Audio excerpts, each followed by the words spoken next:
the podcast event you've been waiting for. Journey into Comics presents the 2015 Civil War Registration Debate, featuring your hosts, Nate Phillips and Brandon Stowe.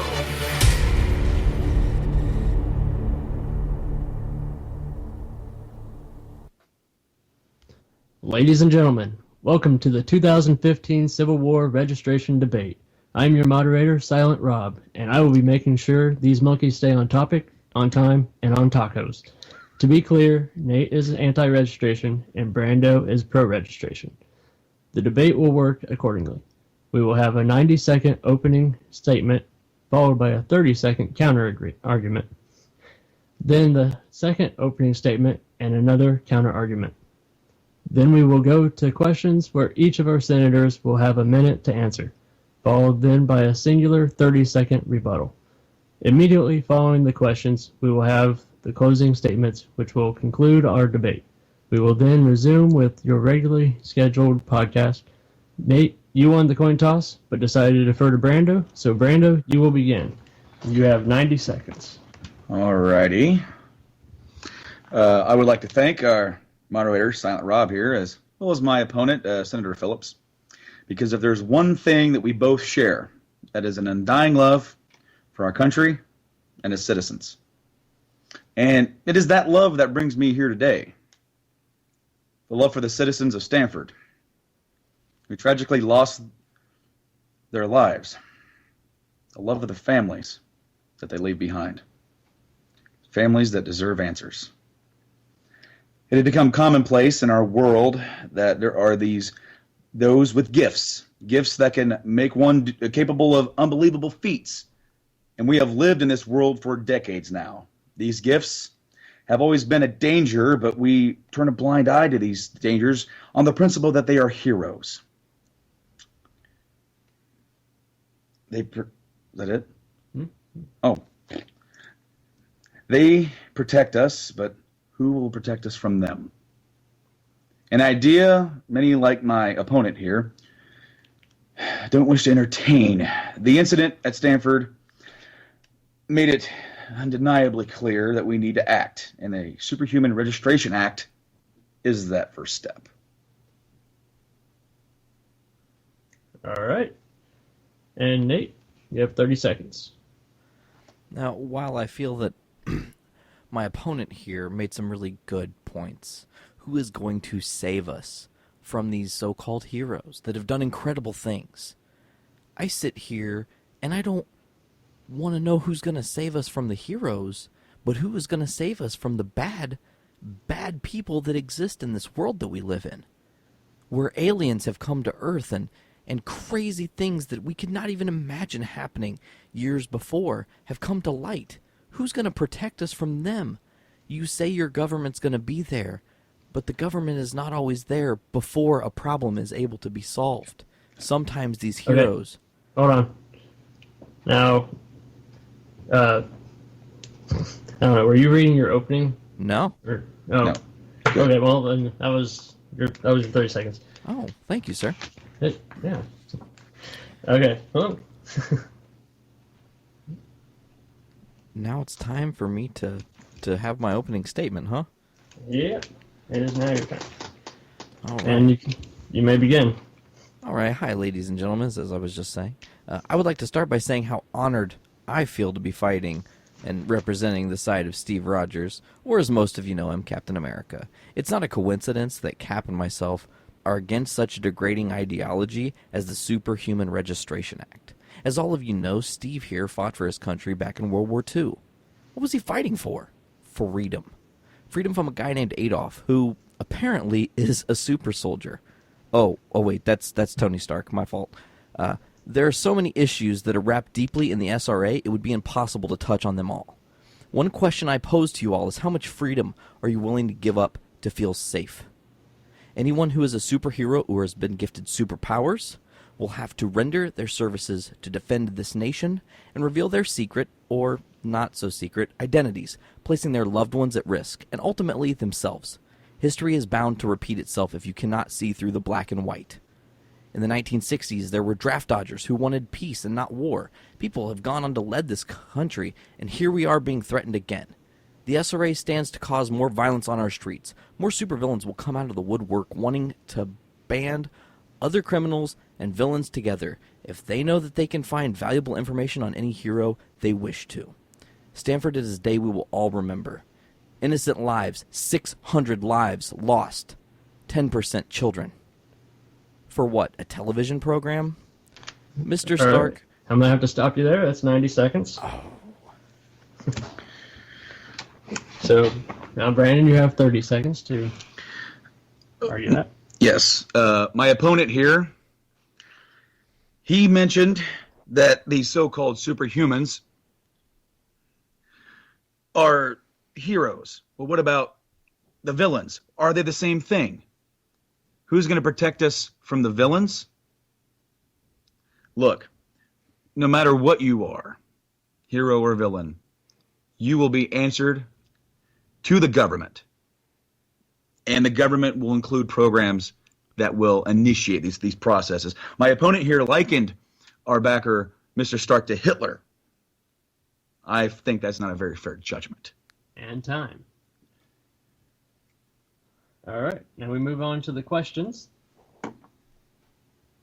First question is going to Brandon, starting us off with.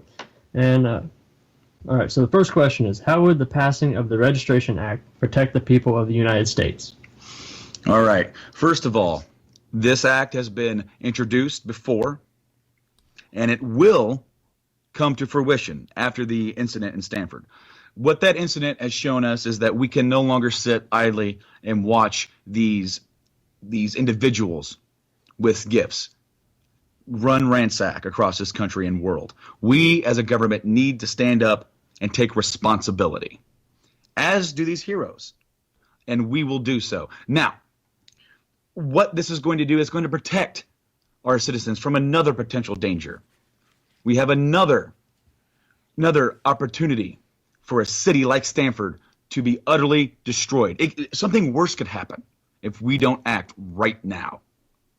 And what if that happens in your neck of the woods?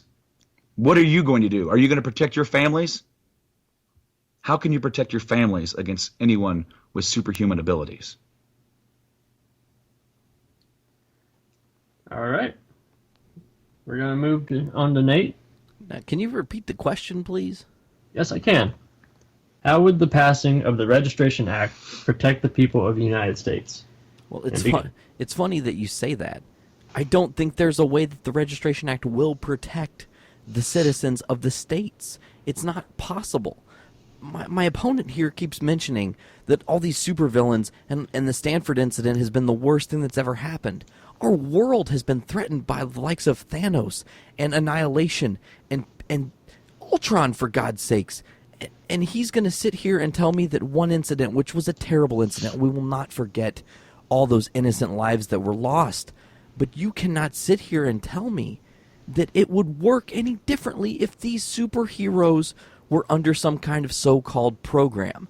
What if the programs all said, well, those lower-level thugs and villains that are ruining people, the people like Wilson Fisk, the people that people like Matt Murdock have, defeated time after time after time, they're going to run rampant on our streets because all these heroes will focus on are the larger tasks at hand by our government. Okay. And Brandon, you have 30 seconds to come back with anything. Okay. My opponent here mentioned that this incident was no different than the dangers that others outside individuals like Thanos and Ultron have brought to this world. And I must tell you that under this Registration Act, these heroes will still be able to defend this planet from the likes of Thanos and Ultron. They would just be responsible. They would be held accountable. They would be under the government control. We would, in a sense, be a team against these dangers. This act would then protect the U.S. citizens from those heroes. All right. Okay. Question 2 for Nate. Do you believe that the Stanford incident is an isolated incident? As I previously mentioned in the last question, I firmly believe that the Stanford incident was isolated. We have a bunch of young, up-and-coming superheroes who weren't being superheroes for the love of the city and trying to protect people. They were doing it to be celebrities. And celebrities don't think like regular superhumans. I mean, it's hard to say that because you've got the likes of Mr. Stark over there who is very much a celebrity and a hero, and he pulls off this double life. But these kids were not that. These kids maybe were trying to emulate Mr. Stark, but I do not believe that they knew what kind of trouble they were going to end up getting themselves into. Okay. And Brandon? Well, all right. No, I don't believe that Stanford will be an isolated incident because as this obvious incident has shown us that there's no way that we can control the acts of others without some sort of legislation to do so. Going forward with this Registration Act, people would be trained under government programs provided and researched by Mr. Stark. Under the Registration Act, we would be able to effectively and undeniably keep a handle on all those with these superhuman abilities. I mean, look at what, as my opponent just said, these were young men not knowing what they were doing it for the fame, doing it to be an online viral video. How can we trust that this won't happen again? All right, now you have 30 seconds for a rebuttal. Now, as much as Senator Stone would like to sit there and tell you that these guys were trying to be celebrities, they were trying to be celebrities, and that's why they do not understand the course of their action. There will be a great wave of change within the superhero community over the acts of Stanford. You don't believe the other members of the Fantastic Four or other teams aren't looking at these smaller teams and going, we need to train them to do the right thing. All right. Okay, now question 3 for Brandon. Do you think that the introduction of the Superhuman Registration Act is Congress essentially pressing the panic button? Absolutely not. This is something that we have been looking at for quite some time now. This has been something that has been on the back burner. It keeps getting pushed back by a lot of these people who believe that we shouldn't be discriminatory against those with the inherent superpowers that could threaten a normal citizen. Now, what Stanford has shown us is that we need to act. We need to act now. We need to do it before another Stanford happens. What happens if this happens in New York, where there's a much denser population? What happens if it's LA? What happens if it's London? How can we keep our people safe? I mean, when I think of what happened in Stanford and think about all those people that lost their lives and all their families that have to deal with this, I don't want that to happen again, and neither does Mr. Stark. That is why we are pushing through this Registration Act, and it will pass. We will control these people. We will control these superhumans, and Time. All right. Nate, you have 1 minute. Well, it's very clear that, as Mr. Stone has shown, we are very much pressing the big red shiny fucking button. My apologies, Congress. I did not mean to drop F-bombs. Sorry. But honestly, the truth is, and the fact of the matter is, that this is an incident that, while it is tragic, is no more tragic than 9/11. When 9/11 happened, superheroes couldn't stop that. They can stop everything else. They couldn't stop that. So what I'm trying to say here is, you guys are looking at the Stanford incident as the epicenter of everything that is wrong with the superhero community. And the fact is that they are a community. They are trying to always work together. And you do have people that, like the Avengers, who look and find young teams like the New Warriors and say, hey, we're going to teach you guys and you're going to learn your lessons. And why give up on those people and put it in the hands of a government, a corrupt government at that? Time. All right, 30 seconds, Brandon. 9/11 wasn't an isolated incident. what makes Stanford so different than 9/11? 9/11 could happen again. It could happen now. And so could Stanford. My opponent keeps mentioning that there are those heroes that know the difference between right and wrong and are good-hearted and want to help, but there are those who are irresponsible. And unfortunately, throughout our lives, those who are irresponsible have a direct effect on those that are. Okay. Question 4 for Nate. Is the U.S. government prepared for a backlash from the superhuman community if this bill is passed? Absolutely not. That's why they're trying to pass the bill. It's very obvious to me that the reason for this bill being passed is to have some sort of sense of control over these things that, it's true, the United States of America fears the superhero. They fear my good friend Steve Rogers right here. They're afraid of him, and they created him. That doesn't make any sense. They're trying to put these laws in place to wipe out everything that this gigantic community has helped build. Our society would not be in the shape it is in now if it weren't for these superheroes. But Mr. Stark and Mr. Stone will not even acknowledge that is a fact. While Tony has fought alongside of Steve, they've been a team together. Okay. Brandon? I believe what we all have a fear of is a fear of irresponsibility. I have nothing but utmost respect for those with superhuman abilities that abide by our laws. But we're not looking to destroy this community, Senator. We're looking at reforming it to ensure the American people's safety, to ensure our safety, Mr. Senator. We will reform this in a manner that will protect us all.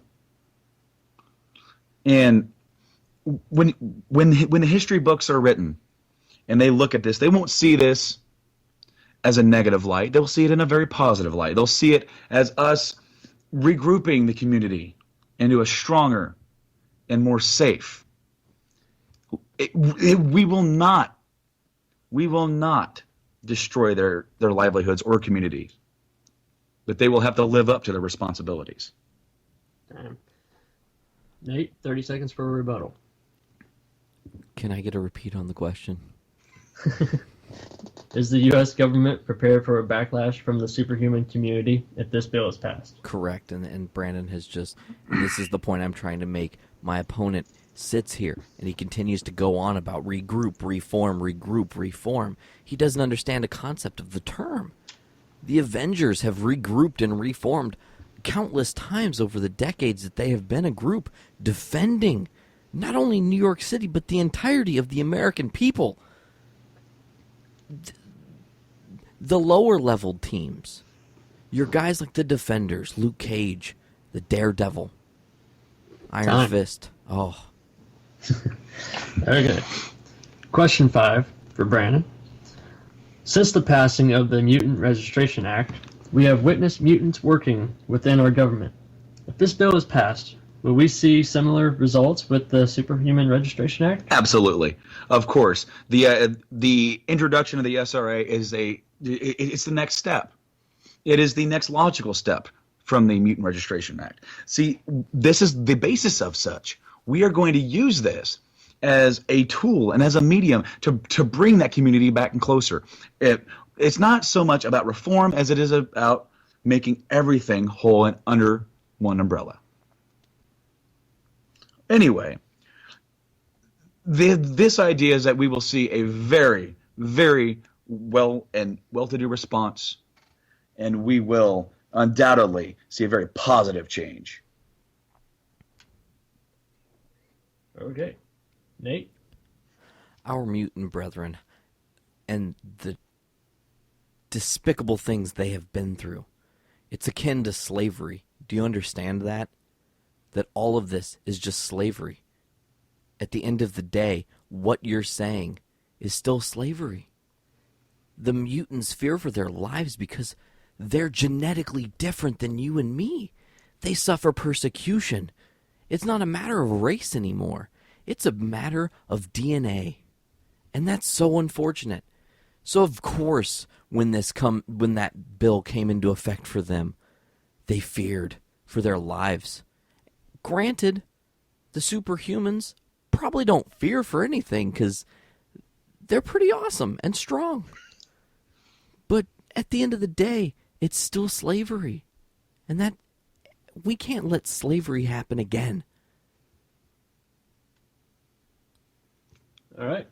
Brandon. No superhuman will be enslaved to the government. My opponent here is totally misconstruing this concept. The Mutant Registration Act was not about slavery. We are looking at taking responsible superhumans and mutants and putting them in an environment not unlike what they're already in, but in a way that protects the American people and the citizens of this entire world. The idea that we are enslaving these people is absolutely ridiculous. Time. All right. Now we're moving into our final segment, the closing statements. I think I get a rebuttal. Oh, yeah. No, that was Brandon's rebuttal. Oh, yeah, it was. Holy cow. Yeah. My fault, moderator. I raised my hand in excitement. I just had really good points to make. Go on. My mistake. Well, now it's your turn for the closing statement, so you have your time. Oh. 90 seconds. Excellent. Here we go. So, ladies and gentlemen, at the end of the day, the fact of the matter is that mutants in the Mutant Registration Act ended up hunting other mutants. Now you're telling me there's going to be a bill passed in Congress that's going to essentially create a divide. Do you think every single superhero is going to just go, sure, you can totally know who I am? No, they aren't going to do that. They're not going to give it up like that. There are so many strong-willed individuals within that community, and you're trying to change the entire essence of what it means to be a superpowered human being. To me, this is so wrong.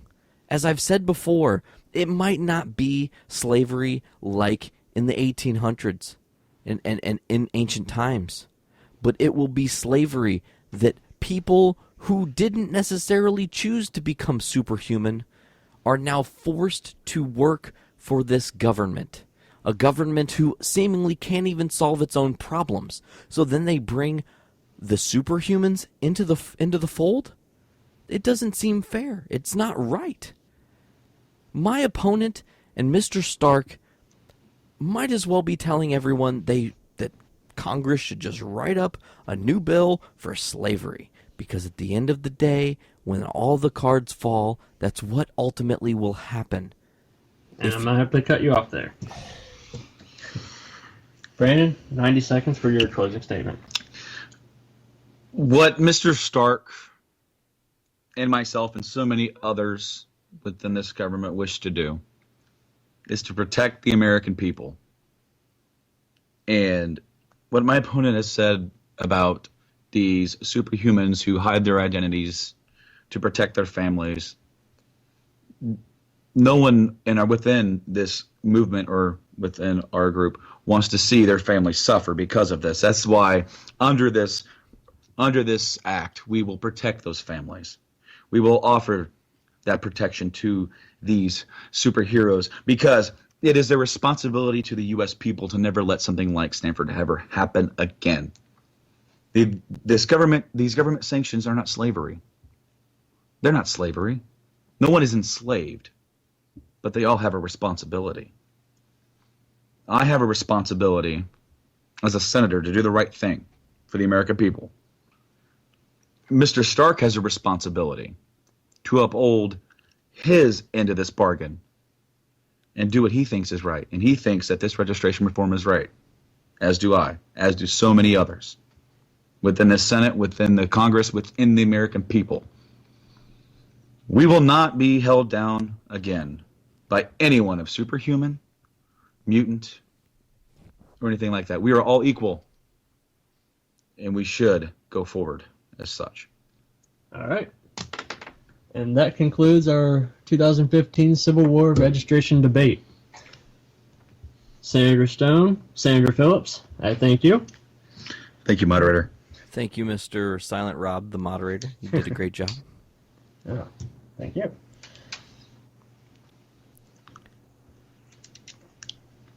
So that's it, guys. Yes. Yeah, That was a lot of fun. it was.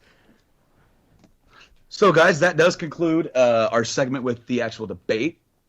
We're going to be moving right now into pretty much a full rest of this podcast is going to be about kind of like a discussion about the upcoming Civil War film, the ideas within bringing this storyline into the film universe for Marvel, and just kind of going forward. We have lots of questions as well that were sent into our Gmail at Journey into Comics Podcast at gmail.com. You can send us questions at any time. It doesn't have to be any special event. You can ask us what our favorite ice cream is. You can ask us about Marvel, video games, comics, whatever you fancy. You can ask us, what's our favorite breed of cat. It doesn't really matter. We will answer them and we will read them on the podcast if they're good enough. Not that no question's bad, but we might get so many that we may not be able to read all of them. So Nate, how you been, man? Dude, I've been great, and I'm so excited we finally got to do that debate. It worked just as I was hoping. There were some fumblings of words, but hey, it's to be expected. We were kind of doing this very much off the cuff. One thing I want to mention to our listeners, we didn't plan anything except for our opening statements. Like, I typed out my opening statement, Brandon typed out his opening statement, and then that was pretty much it. So we want to thank everybody that submitted any kind of question for the event. It worked out super cool. I said, by the way, I wanted to mention, Brando, I hate to do this because I don't want to influence bad behavior, but we should have a Journey into Comics drinking game where people listen to old episodes, and every time I say, they take a shot of something. In some of the older episodes, you'd be fucked up in like 30 seconds. Oh, I know, man. See, the thing is, we're not master debaters, It's just I've never done it before. No, I mean, well, not officially, me neither. I mean, sometimes when I get into heated discussions with people with varying opinions, sometimes I go into debate mode, but I'm not. I'm just kind of flying off the cuff. This was more. Of course, yeah. I mean, this was very, very formal. I want to thank Silent Rob for helping us out and for really kind of stepping up and kind of confusing me within my opening statement. But I thought he was stopping the clock and telling me to stop, and he was just making sure that his phone was still on. Yeah. So he kind of really threw me off there. I had to try and save it. But it was fun, and I would love to do something like it again. It was definitely a little rough, I thought, a couple times, because it's challenging. It really is. It challenges you to come up with something off the top of your head.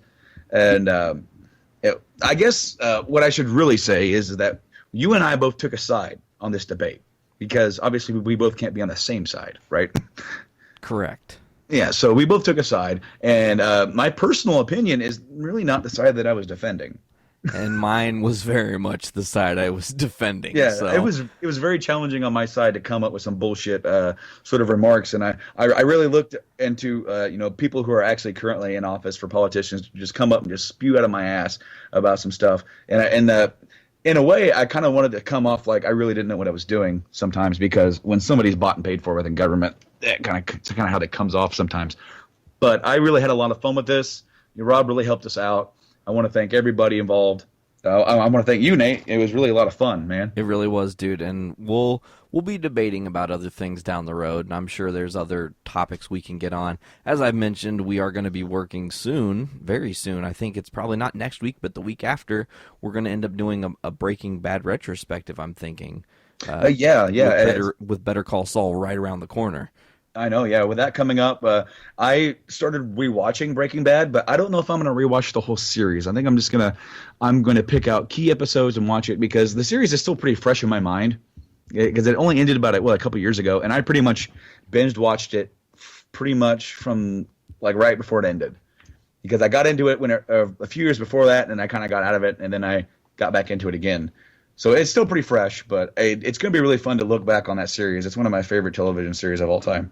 Okay, so let's get down to tacos. What in the world, what are all these questions? Let's discuss these questions. I would like to find out who said what. I'm sure there's probably more questions we're going to forget. So if somewhere you sent us a question, I know I've got friends that have sent me questions on Voxer. If some of those questions don't get answered, guys, don't feel offended. We're still trying to just kind of piecemeal this episode together and figure out what we're going to do. So Brandon's going to be the leader of the questions, and we're just going to have a kind of open debate, and well, more of an open forum. And like I said, Silent Rob is more than welcome to be a part of this conversation. We know people have been raving on our Twitter about how great Silent Rob is. Hashtag Silent Rob. There is no Twitter. There is no Twitter. That was nobody got that joke. But maybe there could be. Well, maybe we'll make one. I don't know. Fuck it. Yeah. Maybe we'll make a at Journey into Comics Twitter thing. Yeah. I don't know. I really didn't get into Twitter that much. Yeah. Twitter's But anyways, down to brass tacks. Let's start with the first question, man. All right. We'll see. We did get some questions in, and I do believe that this fellow is a friend of yours. His name's Tim. Hey, Tim. What's up, buddy? And I will say, he is a very long-winded individual, which is not a bad thing. He definitely has a lot of long questions here, and we're going to answer as much as we can. There's also some questions from a few other people that we definitely want to get to. So if we don't get to answer all of these, Tim, I'm sorry. Maybe we'll get to answer them maybe on another episode where we just kind of throw in some of these ones that didn't get answered. How about that? So I'm just going to read this as was written, and we'll just answer it from there. The first question that I'm going to read from him is, do you think Thor will die in Age of Ultron to set up Thor Ragnarok? What are the crazy chances that Thor Ragnarok is actually Civil War Part 2? What do you think of my opinion that Thor will not be seen in Infinity War Part 1, but will make his return in Part 2? So, all right, that is a great first question. What do you think of that there, bud? Okay, well, to start, I do see an Avenger dying in Age of Ultron. We know Joss Whedon likes to put big mega characters on the chopping block. We also know that in the Marvel Cinematic Universe, nothing is dead forever. I mean, every time you think someone has died, they come back in one way or another, whether it's Tahiti or it's fake death or whatever. So maybe Thor seemingly dies, but I think that Thor and all of that, yes, Ragnarok has a lot to do with the afterlife. I mean, that's the whole premise of that storyline. But maybe Thor doesn't die to go there. Maybe he has to go to save someone. That's my take on it. So kind of like a superhero-esque, like Dante's Inferno. Yeah, exactly. Storyline. Yeah, I mean, I don't know. If there was going to be an Avenger 2 die, obviously you're not going to kill your main two characters. Well, you can't with Civil War around the corner. Well, yeah, no. I mean, they got another film to do. I mean, they could do a hologram of one of them. I mean, I guess, if they can do Tupac, they can do anybody, right? Yeah, absolutely. But I mean, no. I think Thor's a great, a great candidate for that because, as you said, it has a very, the Ragnarok storyline is, it's about afterlife.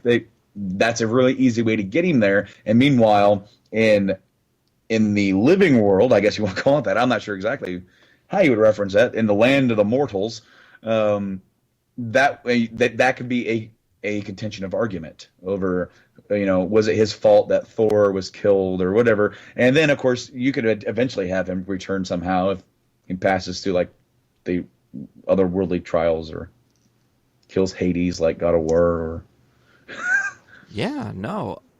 My thing is, okay, and I said this a long time ago, if it was up to me and I had to put an Avenger on the chopping block to die, I'm sorry, it would be Black Widow, Natasha Romanoff. And part of the reasoning that I got behind this theory was Marvel has had so many opportunities to go, hey, we're doing a Black Widow movie. Mm-hmm. And so many dates have been open, and you think, man, Scarlett Johansson, she's sexy. She's only going to be sexy for so much longer. Like, let's get her in that black leather a few more times. and, I mean, truthfully. And they just went, no, we'll do Guardians of the Galaxy. We'll do Black Panther. We'll do the Inhumans. How about that one? We'll even do Captain Marvel, which someday I'll have a long discussion about why she is so awesome. Captain Marvel is huge. But realistically, they keep passing up on Natasha to have her own solo movie. And that would also maybe kind of have an allowance for Hawkeye to have his own solo movie alongside of her. And they're not going that route. So part of me is like, maybe they kill her, and maybe Thor feels to blame for it and banishes himself. You know, maybe that's the case. There are so many different theories. Age of Ultron is still, we're on the cusp of it only being 4 months away.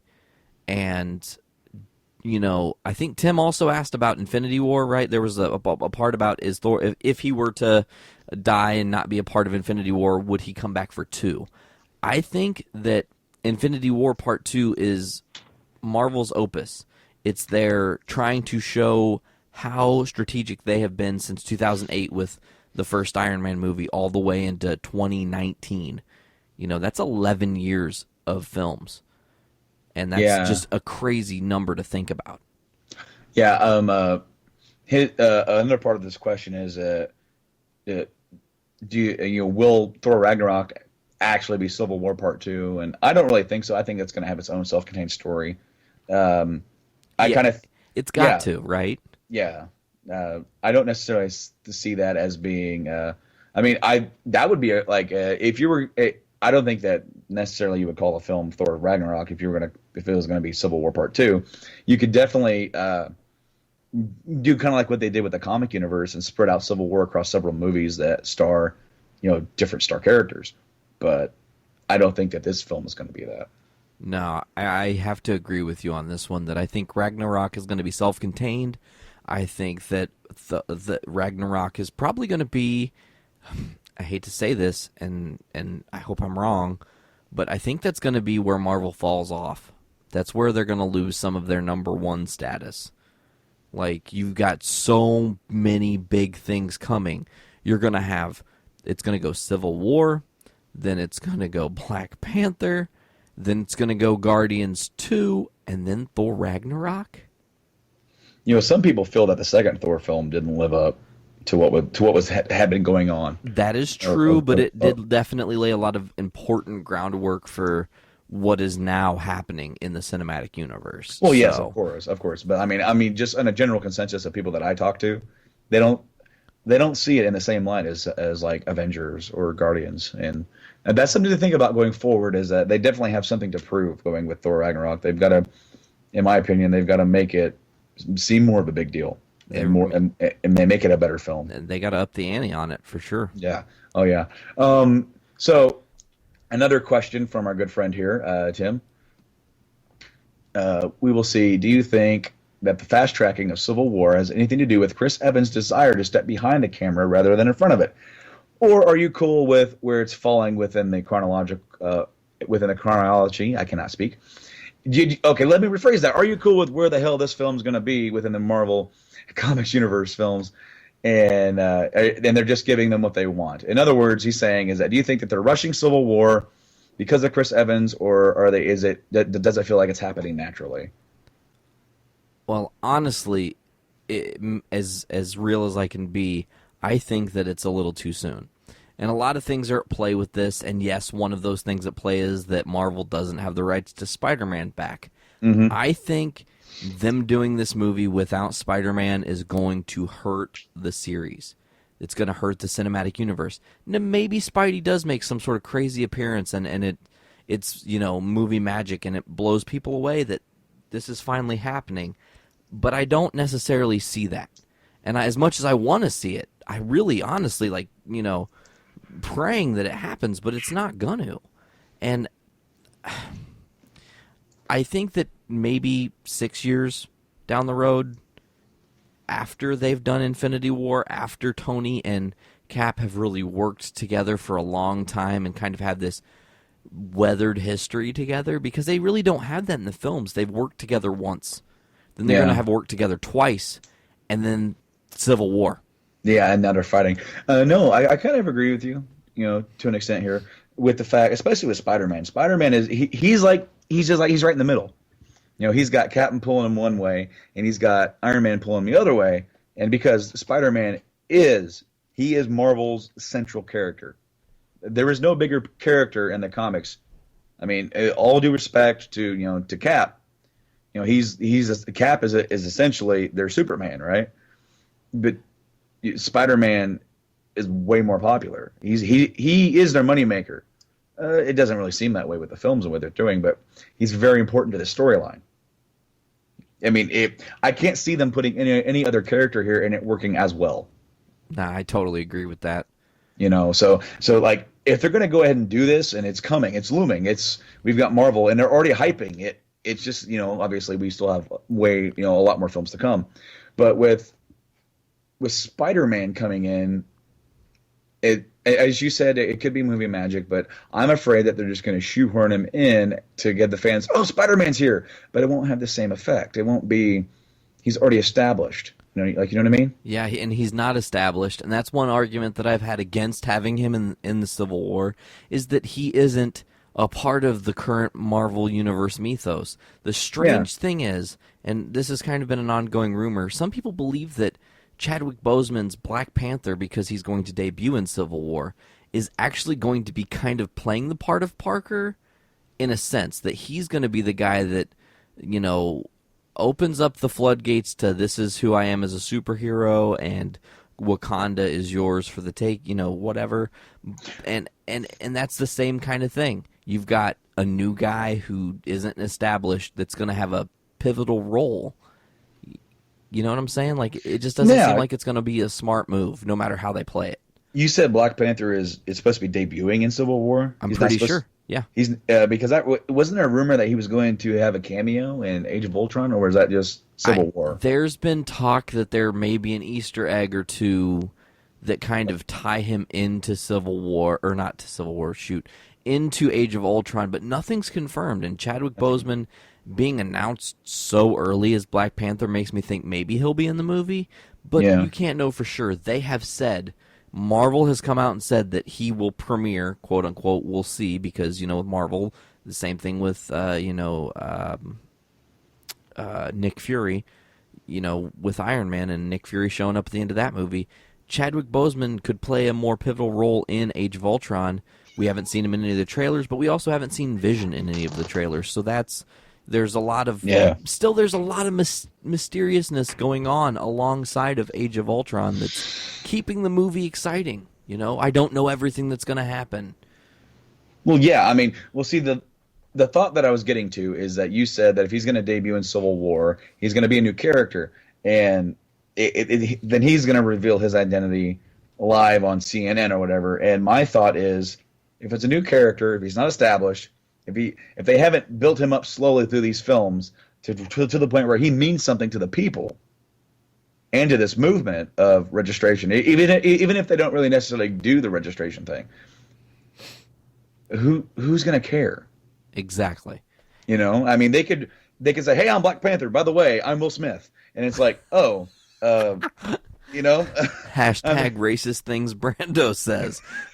Holy shit, that was awesome. I didn't mean that. I'm just saying, like, it just, and maybe that's a bad analogy because Will Smith is actually famous. But maybe if it was like, like Todd Smith, then, who's gonna care? It's like, oh, well, that guy's a apparent superhero. I guess I'm going to go get groceries now. I mean, who really cares? But if it's Spider-Man, especially if you're living in New York and he's been there for years, and, whether you have a positive or negative feeling about him, when he comes on TV and unmasks himself as this kid, you're like, holy shit, I've seen that kid. Or, if he's a citizen of New York, either you've seen him or not, but that makes an impact. It has a ripple effect. And they could actually, if they decided they're going to go the route and they've worked out this deal with Sony and Spider-Man's going to be a part of it, which I think someone somewhere asked if we thought this was going to happen, so we're kind of tangenting into a question that is going to maybe be asked later, which we already have the answer for. Cut and paste. So anyways, it could be really interesting if Captain America Civil War opened with like Spider-Man swinging through New York and saving people, and it's kind of like a peppered-in mythos of this character while the events of Civil War are happening that come to a head with Parker revealing his identity. Like, well, I've been here and you guys have seen me a lot, and, I'm just getting coverage for the first time now, but I'm actually Peter Parker. And people would be like, holy shit, really? Did this just really happen? I've seen this guy for like 10 years. He's been swinging around. Okay, we're going to go on to another question. This pertains to the comics, I guess. If Civil War was in 1996 instead of 2006, do you think it would have had the same impact? Iron Man was seen by most as more of a B-level superhero then. Who would have better represented the pro registration side at the time? That's a very interesting question. It is. You want to go ahead and start this? Well, because I mean, you can also argue that back in the 90s, the popularity of Captain America wasn't really that. It definitely diminished. I mean, he's Captain America. He's definitely recognizable. He's an icon for Marvel, of course. But when I think of superheroes in the 90s, I'm thinking of X-Men and Spider-Man. I think the X-Men would have had a much prominent role instead of saying that what they did in the actual storyline where they remain neutral. I think you'd probably see more X-Men involvement. See, and I think, and I'm right there alongside of you, I actually would say if in the 90s the Civil War would have happened, 1996, okay? Yeah. Pro registration, Peter Parker, he is the leader of pro registration because he's tired. He's thinking that this is his out for, I don't have to fear for my family anymore because I'm working with the government. They're going to make sure my family's taken care of. Now, on the other side of it, who's anti-registration? Well, that's easy. Who's the biggest mouthpiece? Wolverine.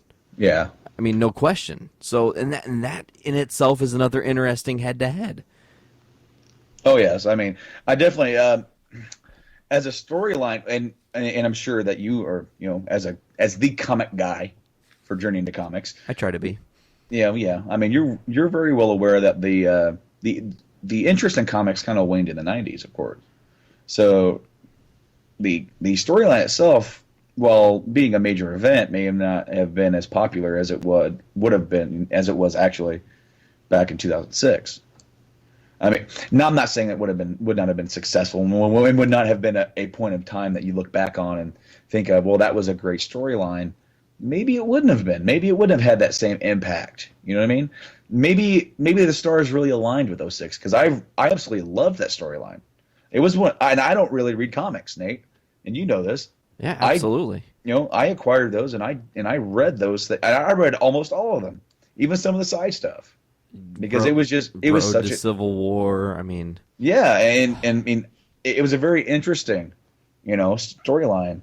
And back in the 90s, where the popularity waned a little bit, it probably wouldn't have been as mainstream. I guess maybe that's not the right word to say. No, I think it's a good word because it was the first time Marvel said, okay, we're going to come up with this idea that puts all the heroes against each other for the same one reason. They're going to be fighting for or against the same one cause. And that was this catalyst that was really, really creative, and it was at a time where Marvel was slowly starting to they're picking up the paces and Joe Quesada's taking over and Brian Michael Bendis is starting to write really, really quality titles and New Avengers and all these things. And it's pumping and going and everything's flowing. And then it was like, oh, shit, we can do movies too. Mm-hmm. And it was like just this time frame. If you look, Marvel's popularity from 1996 to 2006, it spikes exponentially. Because, again, in the 90s, there were so overflooded. There were so many comics. It was just like, who cares that there's 40 different X-Men teams or whatever there is, Yeah, I mean, I'm right there with you. There's moving on. I guess we'll just move on to the next question. First off, I would like to apologize to our good friend Tim here. We're not probably going to get to every single one of these questions, but you are so his questions are so well written and so in depth. Nate, we need to get this guy on the show. I've said it. I've told him a couple times that we need to plan to get him to Skype in. He's very, very knowledgeable and super old school, and I just love the conversations that we have, and I think he would make for something special. So sometime we'll pick maybe one of our special episodes or something. Yeah. We'll bring him in on a big kind of bang and then just have him sit in whenever he kind of feels. Hell yeah, man. I mean, this is awesome. Just sitting here and just kind of getting a glimpse into his head and kind of stuff that he kind of is into. I'm liking it, and I'm gonna wrap it up. Actually, there's two questions here. There's one of them I don't really think that this is a really deep-seated question. So I'll start with this, and then we'll go on to the next one here. Nate, make a political analogy of the Civil War. Who do you see as the liberal or the conservative? Well, I mean, it's pretty easy to see that Captain America is very liberal. He's trying to stay away from the quote-unquote oppression of the SRA, as Tony is just fall in line with your government and do as they say, and the blind leading the blind kind of thing, and that's kind of the GOP stance on a lot of things. Yes, but also you could argue that the GOP is, they say that liberals are trying to do away with the Second Amendment and really be more constricting, and you can argue that the Registration Act is very constricting. So it's very funny. During the debate, I actually sort of played more the conservative. I didn't really define myself as anything, because I don't really like to define myself as anything anyway, with how I view our actual real world politics. Amen to that, brother. So I did sort of play that role, though. I kind of I seed it, man. That's kind of how I saw it. It was more, if I could see more of a conservative guy kind of getting behind this, more so probably because of maybe some of the political donations involved. I'm not saying that liberals also do not get donations. They do. A lot of people within our government are bought and paid for. That's my personal opinion. We're not going to get into that anymore. But there is another question here that he had before we close up on our good friend Tim here. What if Captain hadn't died? What if Tony came to his senses sooner and realized that he was about to do things the wrong way? What if the real Thor had been there? What if the X-Men hadn't originally decided to keep their distance from the conflict? There's a lot of questions here, actually. Yeah, that was like 7 questions. Holy shit. I know. Okay. So we'll back it up. Okay, first of all, Nate, what if Captain hadn't died? Well, he'd still be alive. Okay, that's like so. All right, yeah, fucking so Nate, obviously. See, Nate, I think if Captain had lived, then the torch would have passed to you, but you couldn't be Captain America. You would be Captain Obvious. Exactly. Thank you. And okay, it. But is there anything else that you'd like to add to that? No, I think that if Cap would have lived, I don't think we see a rebirth in the Punisher. I know he picked up the mantle, and that was kind of a big part of Frank Castle's rebirth, and that was important at the time for Marvel to have. Now, in retrospect, was it the biggest thing that happened, him taking over the mantle? No, it's hardly talked about. Most people don't even acknowledge that Punisher had anything to do with Captain America. So for that, at the time, yeah, it was big, but realistically, take it or leave it with Captain America dying, because again, in the Marvel universe, both cinematic and otherwise, no one's truly dead forever, and it's understandable. You have to do it that way because you're recycling these awesome characters and giving them these new creative stories. I mean, if Captain hadn't died, you also wouldn't have had Tony mourning him and honoring him with the Iron Patriot suit as well. Oh, that's also true. I mean, and I actually like that suit. Not sure how I feel about how they pulled that off in the cinematic universe, but I digress. We had another question in here. What if the real Thor had been there? Do you think that would have changed anything, Nate? Well, the real Thor being there would have changed. Well, it just depends. Depends on what side Thor would have been on. But Thor would have looked at it. I mean, he's Asgardian. Why would he fight for? I mean, and that's a part of what I always said when I read the comics was he's Asgardian. He doesn't adhere to anybody's fucking rules. Yeah. So why does he care what these mere mortals are bickering about? Yeah, no. He's not going to take their authority. Yeah, and he's not going to take a side either. He probably would have been neutral. And he probably would have went, Cap, you're fucking dumb. Tony, you're stupid as well. Just this is dumb. Why are we doing this? Screw you guys. I'm going home. Exactly. All right. So here's another question. And it's something that we kind of alluded to on a previous question. What if the X-Men hadn't originally decided to keep their distance from the conflict? Well, if they don't keep their distance and they're a part of the conflict, it actually gets kind of muddled. And this is not just me saying muddled as in there's so many things going on. It gets muddled because the X-Men are so large that if the entirety of the mutant population took a side, even though they have their own registration act going on, that it would have just been like, oh shit, well you've got, it's only so interesting when there's certain matchups. I don't want to see the X-Men fight each other every single time. And sometimes we've seen the X-Men fight each other. I mean, even now in the modern storylines, the X-Men are still fighting each other. So why put them into this big story? It wouldn't have meshed. And I'm glad they didn't. And if they would have been a part of it, I just think it's muddled. I think it's kind of a lost in translation thing. Yeah, it's a great idea to have them there, but realistically, what are they doing? Yep, I'm kind of with you. I'm definitely with you on that. I'm going to go ahead and close some of Tim's questions here. I wish we could have read them all, but he had a lot of questions. He had a lot of great questions too. Those were really. Oh yeah, man! I tell you what, we will try to get to some of these in a future episode to kind of come back and revisit some of these episodes or this episode and kind of answer some questions. We're going to move on though to some other questions. Thanks, Tim, for sending those in. Really appreciate that, man. Same email. Apparently, I cannot do things. All right, so we got some questions here from Nathan Gines, and he writes. First question, and I assume this is dealing with the film adaptation. Okay. Because do you believe that the film adaptation, it will all start with the Stanford incident? Well, the more I've kind of studied how the Marvel Universe is working, and the more I've kind of realized what their plans are long term, you can see it when you look at a calendar. You can see how they're planning things. And Captain America coming out in May is not a miscommunication or unintentional. They're intending to do that because at the same time they'll be releasing this movie weeks prior the finale of season probably 3, I'm thinking, or 4 of Agents of S.H.I.E.L.D. It'll be 3. Season 3 of Agents of S.H.I.E.L.D. will be wrapping up.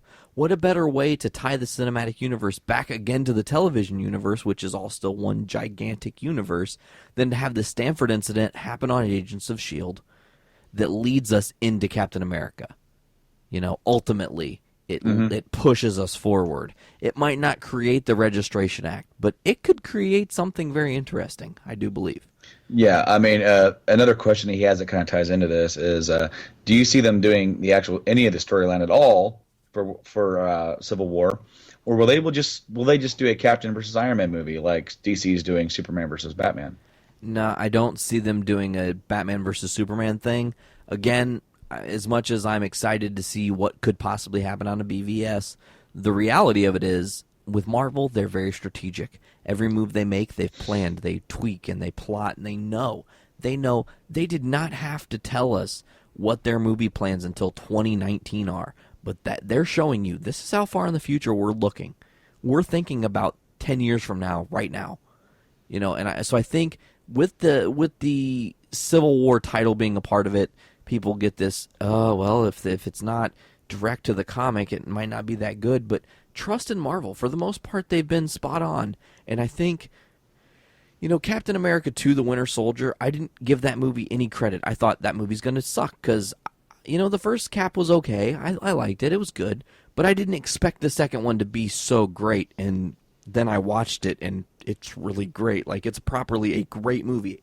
Even if it wasn't Captain America, if you have the same story with a different dude, with a different persona, and all those things happen to him, it's still phenomenal writing.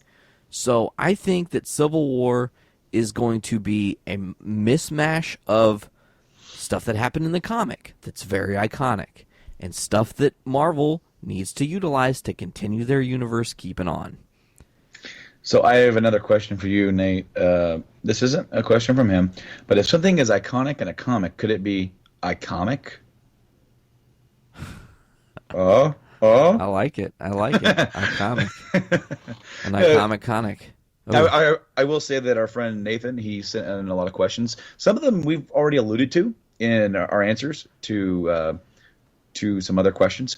So I'm just going to kind of sift through these and see if there's anything that we can add to it or anything that we did not yet allude to. Directly touch on, yeah.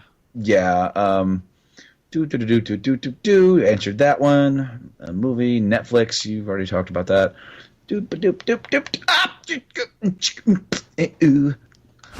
So now that I've done doing my Scatman impersonation, we will do with a question here. And unfortunately, since we've touched on most of these already, we're just going to go with this one. And can you see them giving this name justice? And I assume he's referring to the actual brand Civil War.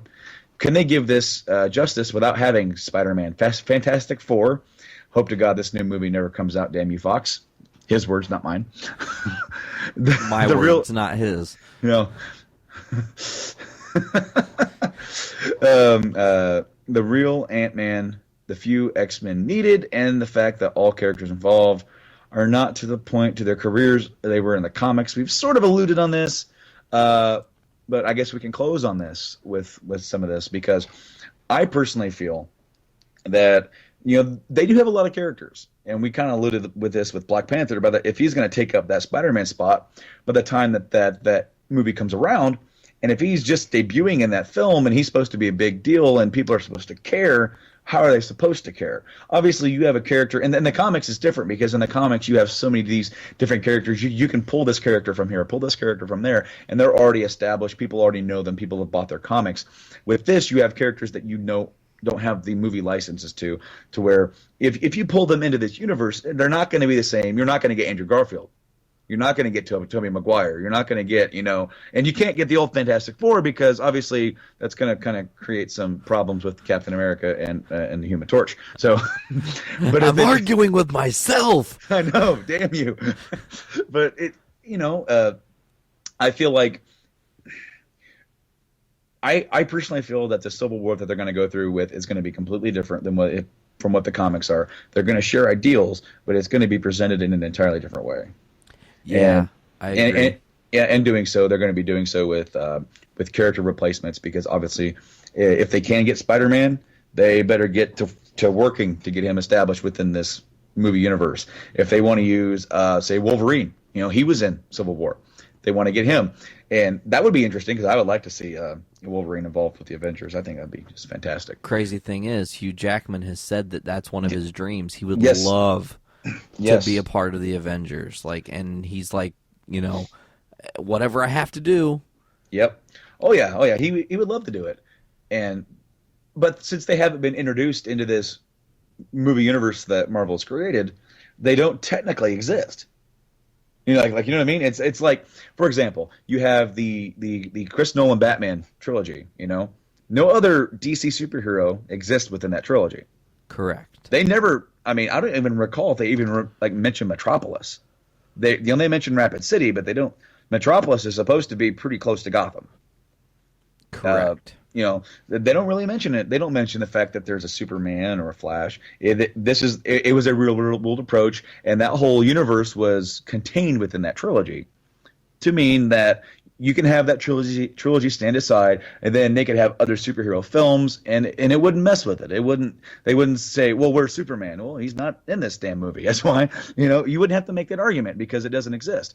With this, they have their own Marvel movie universe, and so they're not going to include a Spider-Man from Sony.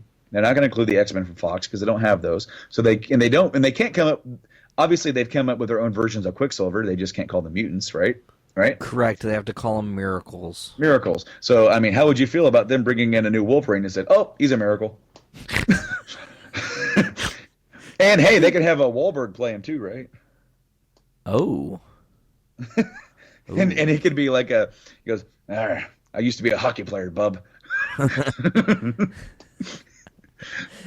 Yes. But I don't know, that's just kind of where I see it. I think they can do it, but if you're going into this thinking that this is going to be that awesome comic book storyline presented, it's going to be something different, and you're going to have to maybe lower your expectations a little bit. Hey folks, this is Nate with Journey into Comics. We had a little bit of a technical difficulty, and we will be right back on air as soon as possible. All right, folks, we are back. Sorry about that little hiccup.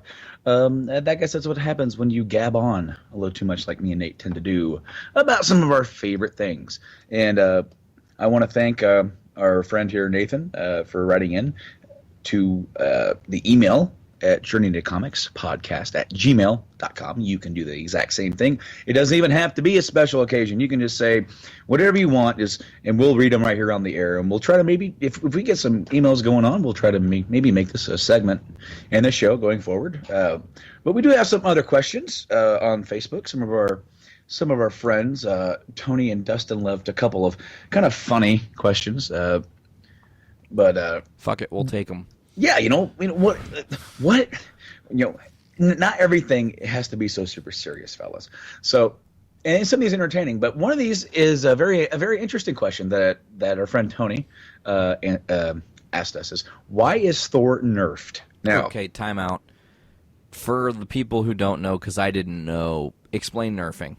Okay, nerfing.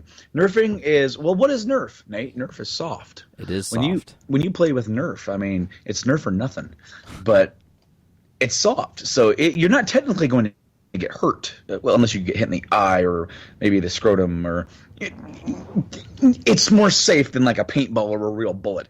Basically, and here's my analogy. And like, say you're playing an online game like WoW. Or in my experience, personal experience, I played a lot of Mass Effect 3 multiplayer.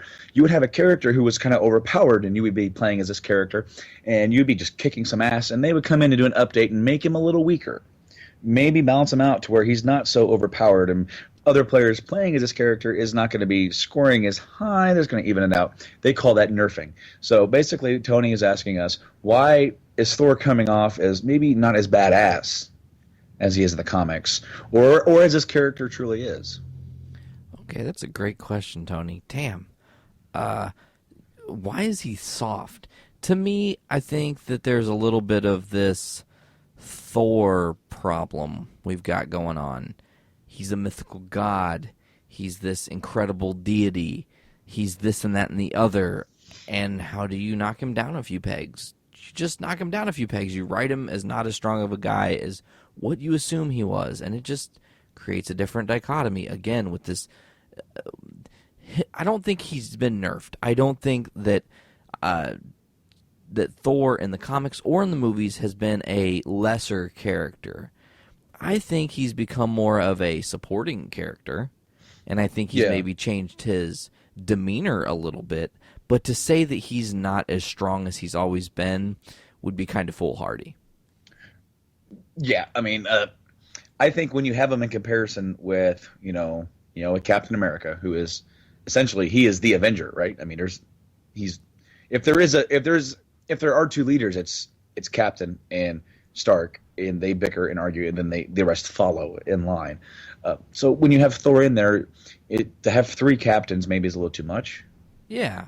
So I mean, I do kind of agree with the sentiment that, if he's supposed to be, godly, then obviously he would just come in there and pounce the hell out of Captain if need be. But then that would lessen Captain's importance. It's like, why would anybody want to listen to him as a leader if Thor could just come in and hit him with the shin with the hammer and say, "Not today, pal." So I can definitely see why they kind of nerf him down a little bit. Okay, yeah, that was a great response. Very good. And Tony kind of carries on and starts to go on about why he doesn't have any more mortal followers in the comics, and he wants more Thor and more Thor. So apparently Tony's a Thor fan. Well, so I feel like maybe I feel like he's maybe personally, he feels like it's a personal attack, or he's taking it personally that Thor is maybe coming off as a little bit more of a wuss. Or maybe he's getting his ass kicked, maybe too much. I don't know, but he also mentions that that Doctor Strange is pimp AF, which I'm pretty sure we know what that means. Pimp AF. So, but he needs powers removed. What kind of powers would you remove from Doctor Strange? None. He's a sorcerer, and every ability that Doctor Strange has, he is taught.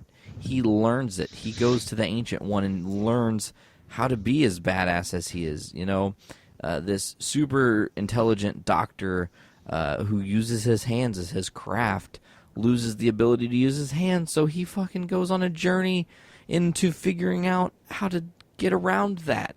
And I think that's so great. I don't think you take away any of his powers. I think you just leave him right where he is as Sorcerer Supreme and, you know, bear witness. We're going to see...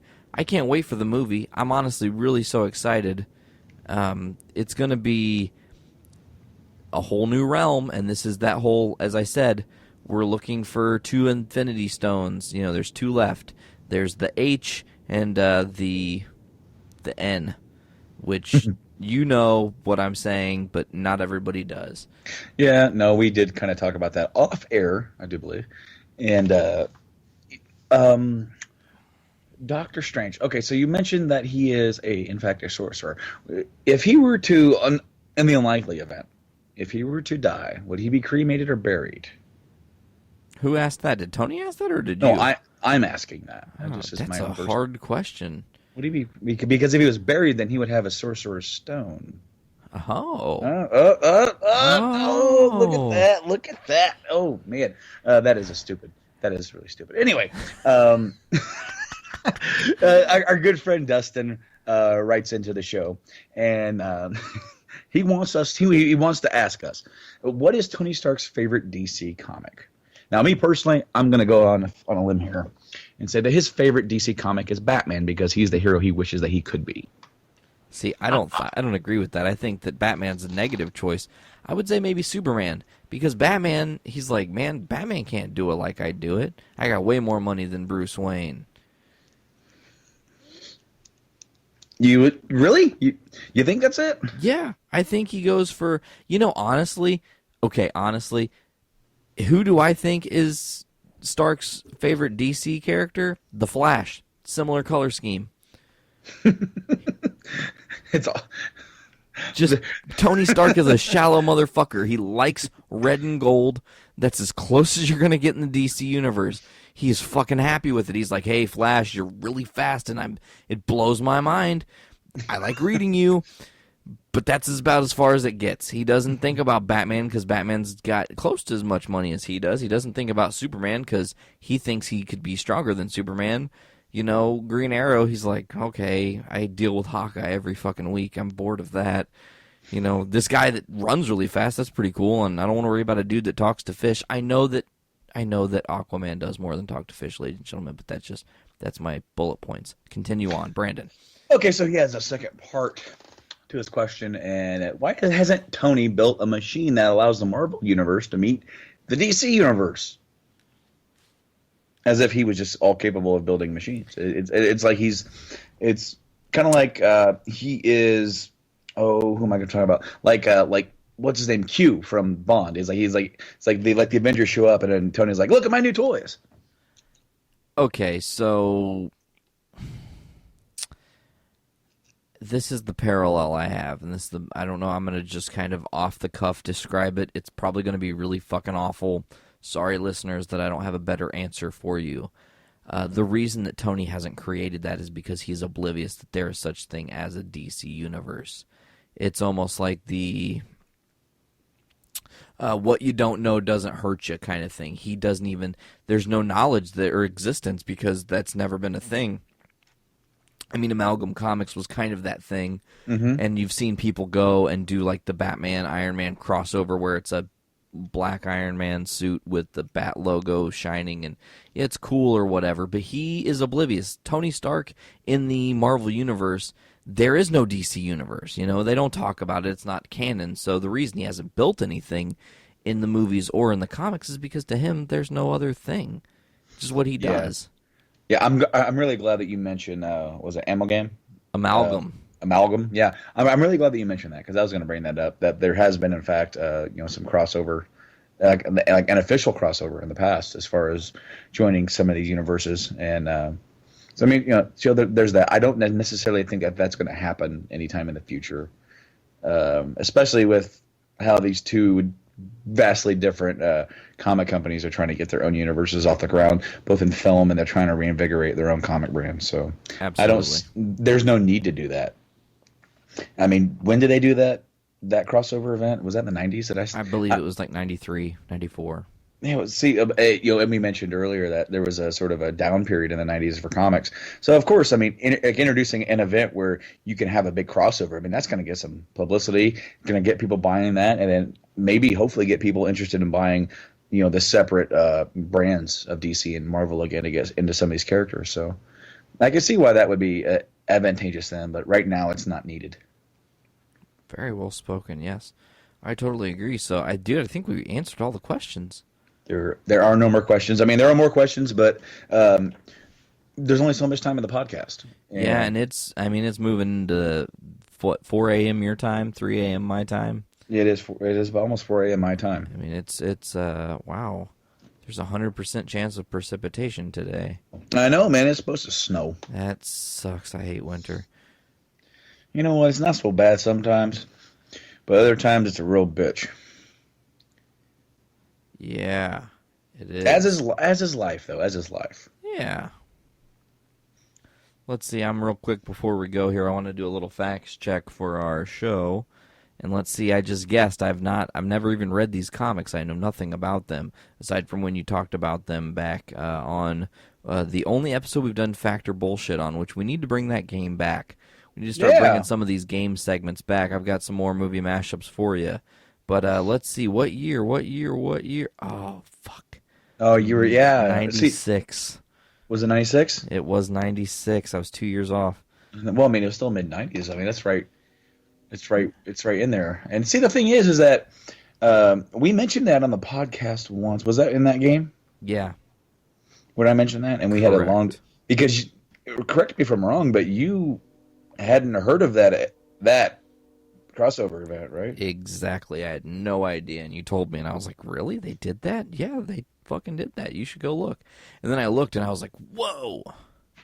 Yeah, dude. I want to thank everybody again for sending in questions. I want to thank Silent Rob, who lived up to his name for the rest of the episode. Yep, thanks again, Silent Rob. Yep. He was here, guys, after the debate ended. He was here, and he lived up to his name, and he's now gone. He made his silent exit.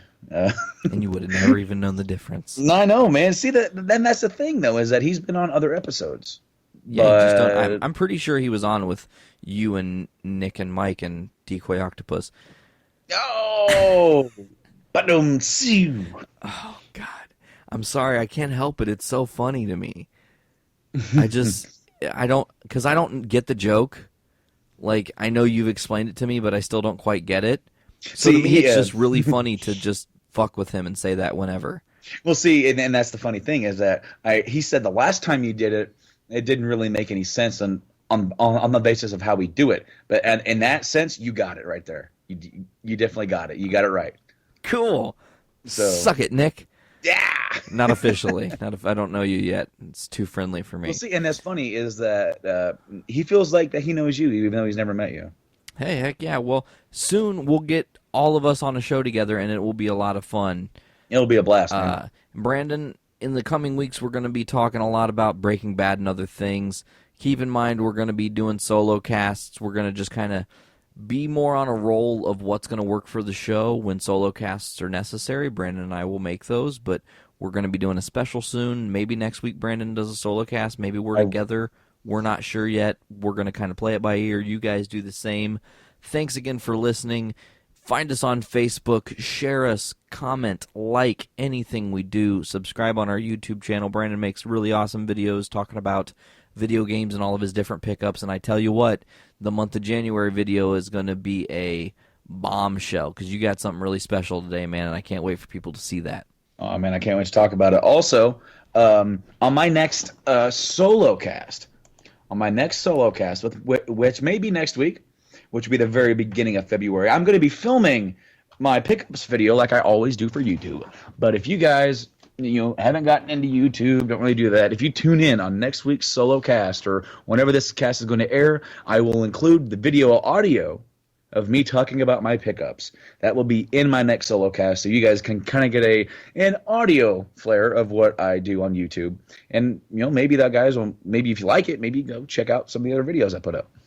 Heck yeah, man. I love every video you put up. I'm always really ripe with anticipation. Like, when's it going to come out? I want to watch this thing.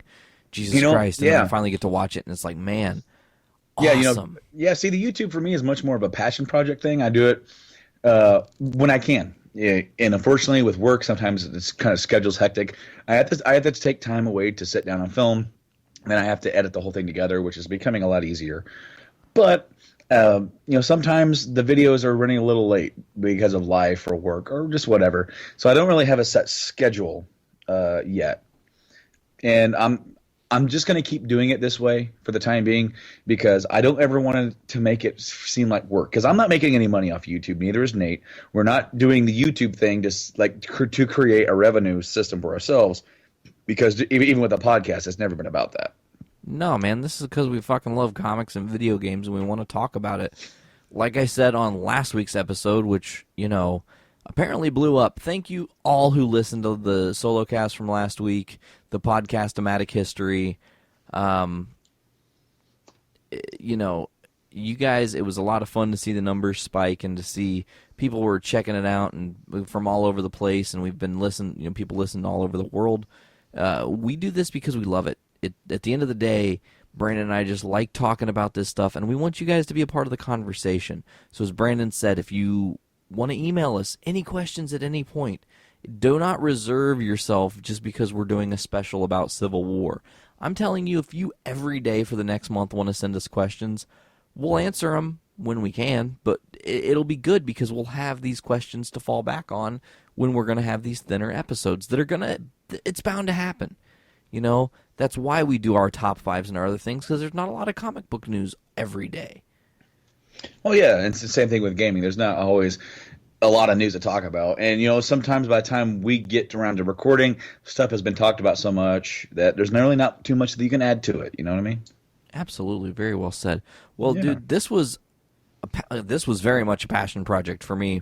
I've been looking forward to doing the Marvel Civil War debate.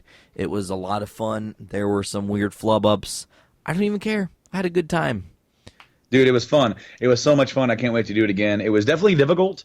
I got to hand it to Rob. He's never moderated before, and I've never debated before. And it was just a blast. I can't wait to do it again, and maybe on another topic sometime down the line. Maybe we could do some sort of debate about Batman versus Superman or something along the lines of that. Oh, absolutely. That would be interesting, and because you were so diligent in letting me take over the per registration side, I would definitely give you Batman, because he's an easier character to fight for. Superman's kind of sucky. I mean, dude, I tell you what, I will say that trying to argue pro registration, it's got to be like trying to be devil's advocate. It's got to be like what Nick does sometimes, where he just continues to fight even if he doesn't really believe in it. Poking the bear, right? Yeah, and honestly, I think I learned a lot from him and talking with him, learning how that he kind of argues. I didn't really do that per se, but because I tried to keep it very legitimate as possible, I guess. Yeah. But there was a few times. I tell you what, it's very difficult, and I can only imagine how it was for you not being able to see Rob, because it seemed like Rob, he threw me off with the opening statement because he touched his phone, and I thought he stopped it, and I thought he was going to cut me off. But then I'm like, wait, what? Am I done? No. Well, and then I'm reading my thing, and I have it timed out, and I'm reading it as fast as I was reading it before, and he's like, done. And I was like, 90 seconds? No. Yeah. No, I don't think so. Yeah. I mean, it was definitely a challenge, and it'll be fun to do it again. And now that we've had a kind of like this introduction to it, and and I hope people enjoyed it, and I really hope that the next one will be even better. Absolutely. Again, I want to thank Tim, Nate, Dustin, Tony for sending your questions, and anybody else who sent in questions. Hopefully, we lived up to some kind of expectation you may have had for the Civil War debate. I can't wait to listen back to it. There's a lot of work that still needs to probably be done on the episode. We got to put the intro in. Brandon made a really cool intro. Yes, and I also I want to give props really quick here. I don't want to take too long because I wasn't really prepared and I just thought of it, Nate. So please bear with me. there is when I created the intro, it's a different intro than what we normally use for the show, which is the song for that was actually written by the band that me and Nate, were in together, called Draxus. And but for this one, I wanted to do something a little different, make it seem special. And I went on a search for just a really cool, like kind of epic sounding intro, and I found it on via was it Lino Rai Studios? And I tell you what, we're gonna link their website in the description because it is it's copyright free music as long as you give them credit. And here's your credit, Lino Rai Studios. Thank you so much. And I feel it added a cool flair to the episode, made it feel different. Absolutely. So yeah, if you helped in any way, Silent Rob, Brando, you're my co-host. Thank you. This was a great episode. It was a lot of fun. We got a lot covered. I think we're set for next year when Civil War comes out. We're all going to be sitting with bated breath and cannot wait for this movie to air. It'll be really neat to come back and reanalyze what we've said here, especially in the questions for trying to predict what's going to happen with this film that's so far away. To kind of reanalyze, and then as the movie's approaching, and kind of give more evolved thoughts, I guess you could say, on what's happening with that. Totally agree. Excellent. All right, man. Well, until next time, I'm Nate Phillips. And I am Brando. Hey, and you guys, this was Journey into Comics. Thanks for listening. Peace, guys.